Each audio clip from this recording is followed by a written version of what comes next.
Some of my patients ask, what's the difference between a custom or patient-specific implant and the standard manufactured implant? Well, standard implants, they tend to have specific shapes and sizes depending on where in the face they go.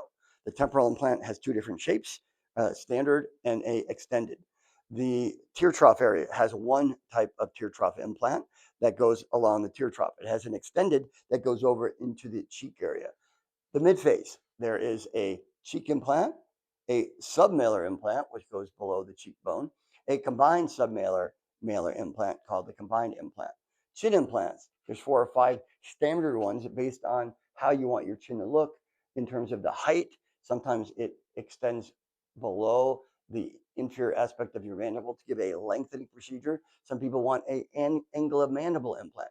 All those are standard implants. However, if you want something that's different than the standard size and shape, we need to do a custom or patient-specific implant. We do that by doing a three-dimensional CT scan, taking that, and then designing specifically what you want.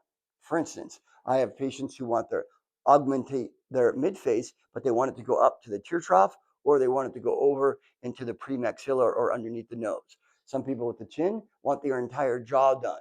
So all those things are custom implants to get the shape and size that you desire.